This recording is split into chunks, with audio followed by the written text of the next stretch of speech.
Hey, so here we go. We're right out in front of a blind out here. How are you all doing today?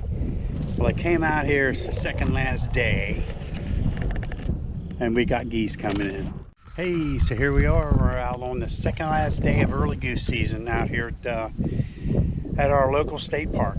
And here I got my decoy spread set up.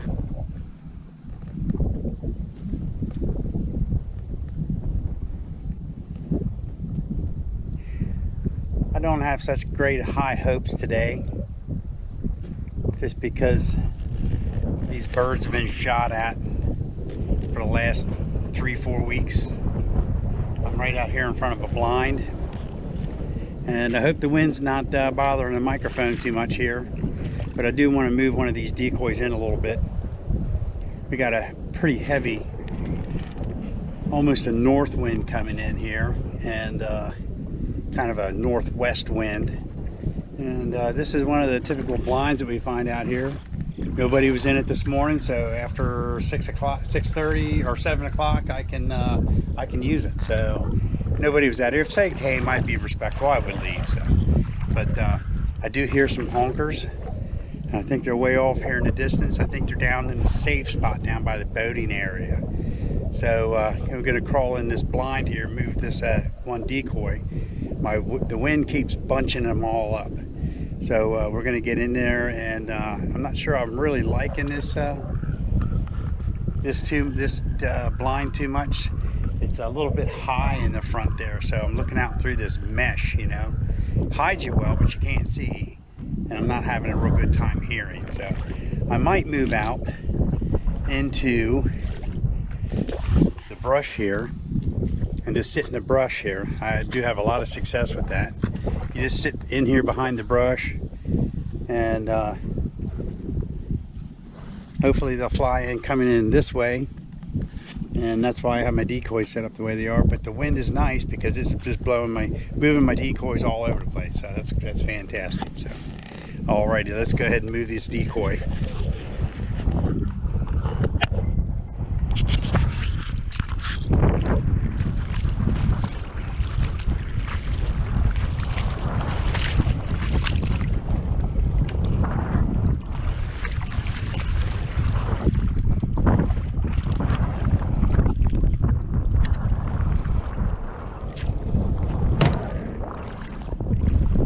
Alrighty then, and kind of think what I want to do with this sentry here, this decoy here. I don't know, I think I kind of like him there, because if they fly in, they're going to fly, trying to get them to fly into this horseshoe here, into this V. I might move him over just a little bit. Let's let him go. Keep moving stuff around, and no good. Alright, here we go.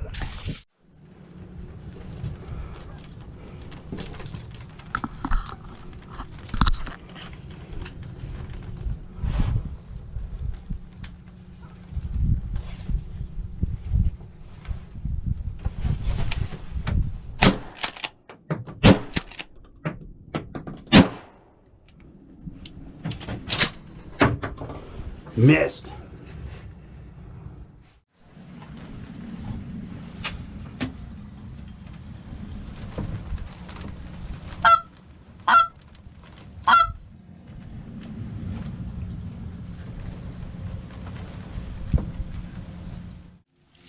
So a young friend of mine, teenager, he's interested in goose hunting and waterfowl hunting, commented and asked me for some tips for beginners on how to call. I by far am no expert, but I can give a little bit of advice on how to start with goose calls. First thing, don't do it in a room full of people. Don't do it in the living room while mom and dad are trying to watch TV.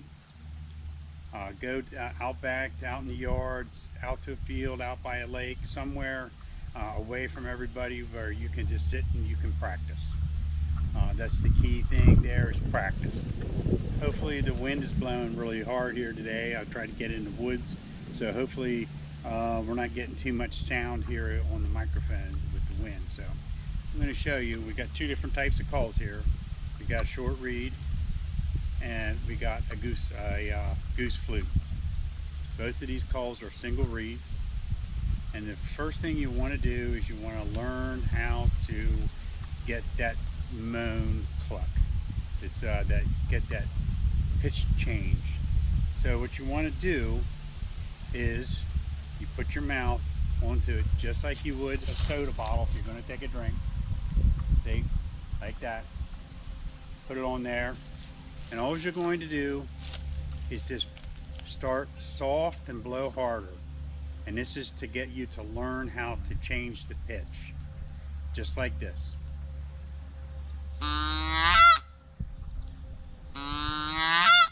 All I'm doing is I'm increasing the amount of air that's coming through.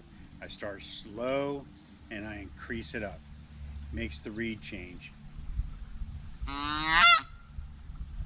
You practice that. Just keep practicing that over and over, and that can become very annoying to somebody who's not into waterfowl, or as in his instance with mom and dad, you know, trying to watch TV. Okay, so it's the same thing with this goose flute. A goose flute is a little harder to call, I believe, because it takes more air. This takes a little less air to blow it. This is a little more forgiving. This is not. We're going to do, just get that reed to change pitch.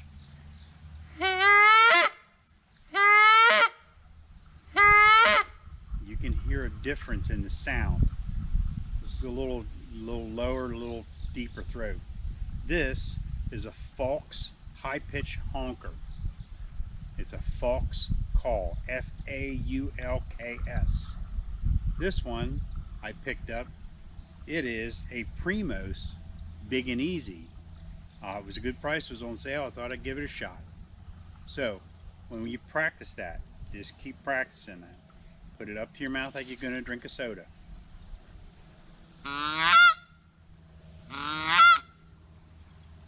Just start low, increase your air.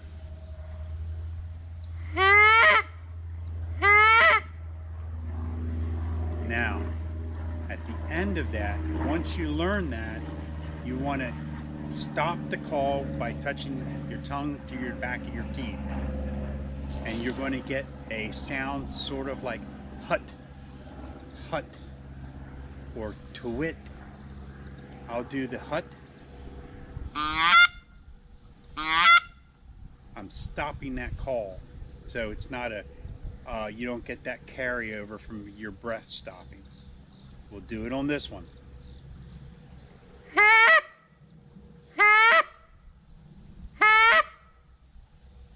You can hear the call stop. That is a very good thing to practice, because that is what you're going to get into a little bit later on.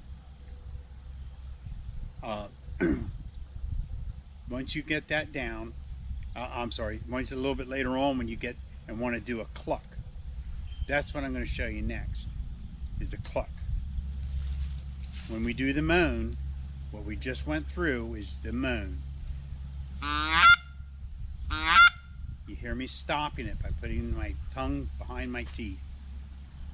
When you do the cluck, you're not drawing it out as much. You're doing your breath faster. So you're doing what we said, a hut, hut, not hut, but hut, hut.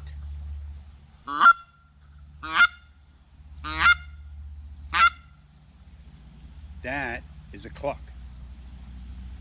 Here's a moan. Here's a cluck. Very important. Those two calls, learn those two calls, practice them really well. You'll bring birds in. You don't have to be fancy. I've heard some people out there just use clucks or just use moans and they're calling in birds. We're going to do it. This one's a little harder to do a cluck on, but we're going to do it.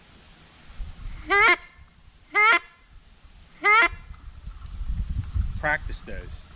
If your reed starts to sound a little funny, turn it around. Blow it. You want to make sure you don't get too much saliva in here, but in the winter time, sometimes it can freeze up and you won't get a good call. I usually turn around and clear it all after I'm done blowing it, especially in the winter. So, what we're going to work up to do putting our hands over and making a little bit deeper sound. Right now we have an airplane flying over, so I don't know if you can hear that or not, but we're going to go ahead and do it. You don't want to smother it. You don't smother this call like this. Go. See, that's all you're getting. Okay? I don't know if you can hear that or not, but it's real muffled. What you do is you pinch your fingers like this, bring your hand around it, and cup your hand in front around the outside. We're going to turn it around just like this. And we're going to go. It magnifies the sound and deepens that sound a little bit. So we're going to do a moan just like that.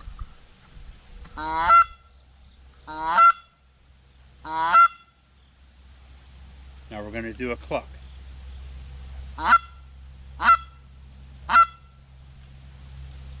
Moan.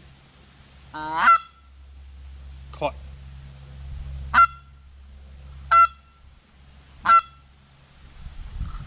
We're going to do it on the flute. Same way. Fingers around there, curl my hand over, and put this, put your back of your hand on here, over top like a cup. And I'm going to release my bottom hand.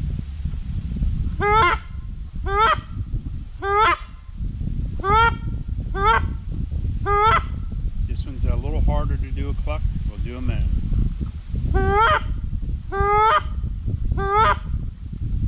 Much deeper sound, a little bit different sounding than this. I'll actually use both while I'm calling sometimes if I'm having a hard time getting some birds in, just because it gives the effective sound of two different types of birds.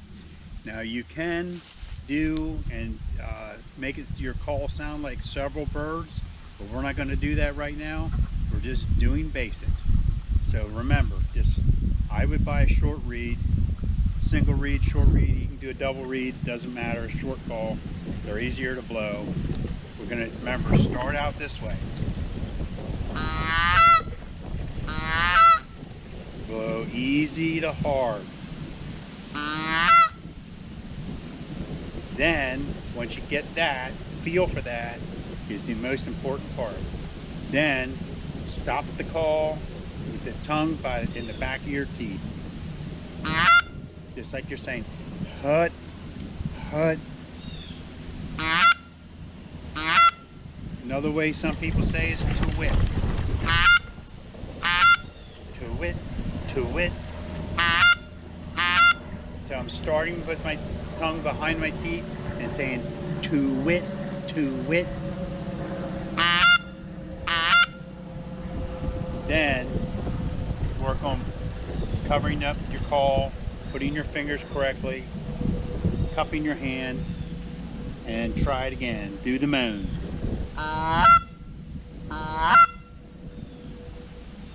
Do the cluck.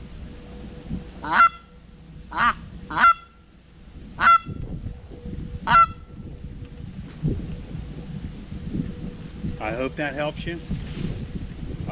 I am self-taught. I just watched a lot of videos on YouTube and just picked up things from YouTube, and that's basically if you want to get on to more, once you get that down pat and you want to get more into a little bit more technical on your calling, I suggest you look on YouTube. There's a lot of good people on those on YouTube giving lessons on calling, and they do a fabulous job. Some of them are people who make calls, want you to call, and some are just others who are just being informative. Hey, I want to thank you for coming with us. I think we're going to pack it up today. Had one bird come in, and that was about it. And we had a big miss on that one. It happens. It's just the way it's hunting, man. It's about a northwest wind coming out of here. It's about anywhere from 8 to 10 mile an hour, gusts of 20. And it's been moving the decoys around nice, but we don't have any birds flying in right now. Like I said, you know, there's a lot of farms and stuff around the area that have some small ponds and stuff. I think they've pretty much retreated back to those areas where they're not getting shot at, and I guess I can't blame them. So anything that you'd like to write on to me in the comments on below, I'd be much appreciative of hearing it. And in our next video, we're going to do a little bit of cooking. Still haven't decided which one I want to do yet. Maybe you can let me know. Would you like to see a nut crusted goose breast, or would you like to see a sausage goose sausage pizza with some feta cheese and spinach? Just let me know. Write it down in the comments, and I'll bring it to you. Hey, so here we go. We're gonna pack it up now. It's about 12 o'clock. Ain't nothing flying. I got work I got to do at home. It's my day off. Obviously, or I wouldn't be out hunting, I'd be at work. So thanks for joining us. I started to get my trailer fixed from our last dilemma. I got some new bunk brackets and a bunk board put on that side. Now I got to get down to the boating store and get a bunk brackets and put a bunk board on the other side, and we'll be all ready to go. It's something I've been meaning to do, and I just never got it done. So our little last mishap here of I still don't know what happened to that piece on the bottom of that. I have no idea. Maybe the bolt rusted and it just snapped off. I'm not really sure. But that just sped me up here and made me do the inevitable, which is what I've been meaning to do anyway. So I'm going to take a last look at our spread here real quick.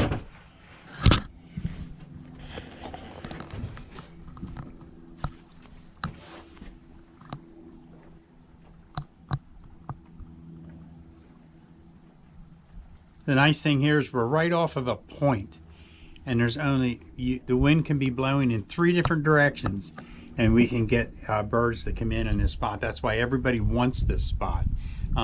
There's only one direction here, and that you can't would be bad, and that would be from the south. So, but you can move off onto another spot of the lake. But there's my spread, and I thought we were going to have a little better luck, but my hopes weren't too high today. So, hey, well, thanks for joining us, and we're going to go ahead and pack up these decoys now, and get the boat over here, pack up the decoys, get ready to go home, and do the wife list. So, thanks for joining us. Take care. God bless. We'll see you on the flip flop. Don't forget, subscribe and like. Thanks.